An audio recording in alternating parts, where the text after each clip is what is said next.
And so Allah says, فَأَقِيمُوا الصَّلَاةَ وَآتُوا الزَّكَاةَ وَاعْتَصِمُوا بِاللَّهِ. He says, establish the prayer and give zakat. Establish the prayer and give zakat is actually a beautiful expression in the Quran for many things.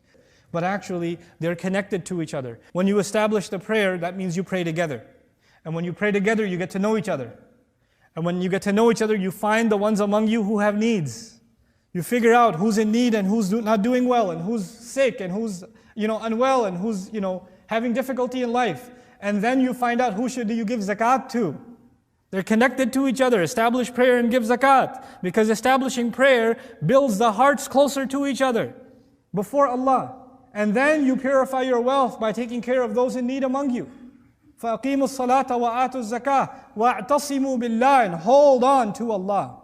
That amazing phrase at the end, hold on to Allah, is the last thing I'll explain and I'm done. When Allah says, hold on to Allah, i'tisam actually means to hold on to something that if you let go, you'll die. Hold on tight. For isma means protection.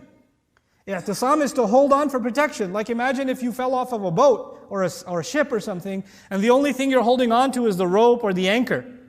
If you let go of it, you're done. Allah says, hold on to Allah for dear life. You know what that means, right?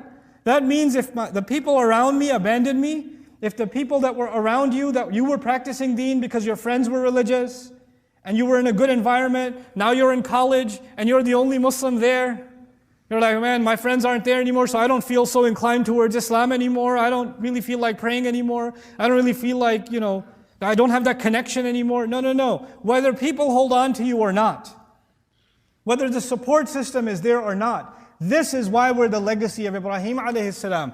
That young man held on to his religion, and he was the only one holding on to his religion. There was no support around him. His family didn't support him. His society didn't support him. He's a one-man nation. That's why Allah calls him an ummah by himself.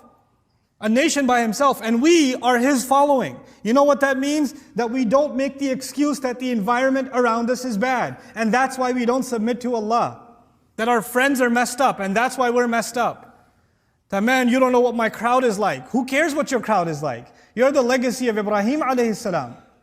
You're the only light in the middle of all the darkness. You don't make the excuses. You're there to get rid of darkness, not to be part of it. That's your function.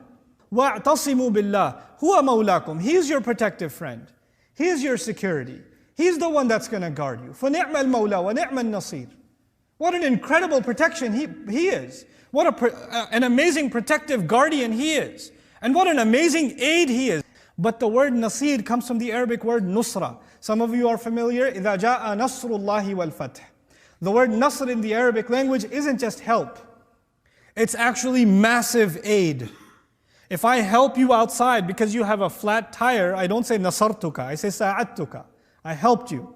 Nusra is like an aid package. Billions of dollars are being given to some country in aid. That's nusra. A huge army came to help a country that's been invaded. That's nusra. Nusra is not a small kind of help. It's massive legions of help. It's like when Allah will send armies of angels, that's called nusra. That's nusra. That's the aid of Allah. The massive aid of Allah. Allah is saying, Nasir, the fa'il form actually means, how amazing is Allah, that He's always there, ready to aid you in the most massive ways. When you have held on to Allah, you've held on to the strongest possible support you could have that is constant. فَنِعْمَ الْمَوْلَى وَنِعْمَ النَّصِيرُ. You have nothing left to worry about. This is the mentality of someone who accepts the legacy of the religion of their father, Ibrahim alayhi salam. And when you accept that, then struggling for Allah becomes easy. Then He opens up those doors. وَجَاهِدُوا فِي اللَّهِ. Allah Azza wa Jalla says, وَالَّذِينَ جَاهَدُوا فِينَا لَنَهْدِيَنَّهُمْ سُبُلَنَا. Those who struggle in our path, we open up our pathways for them. We guide them to our multiple pathways, absolutely. Allah will make a way out for you. This struggle that I keep referring to is different for each one of you. Some of you have struggles inside the family. Some of you have struggles at work or having to do with money. Some of you are struggling with your health. Some of you are struggling with your religion itself. Barely holding on to your religion itself. Barely holding on to Allah Himself. Some of you are struggling to get away from haram. when you decide to struggle away from the way of shaitan and towards Allah, Allah's help is constantly there. He does not abandon you. We think He abandons us. Shaitan comes and tells us, you're so messed up. Allah doesn't like you. He's going to burn you in hell, etc., etc. He wants you to lose connection with Allah. And Allah comes along and says, no. Allah is there when you turn to Him.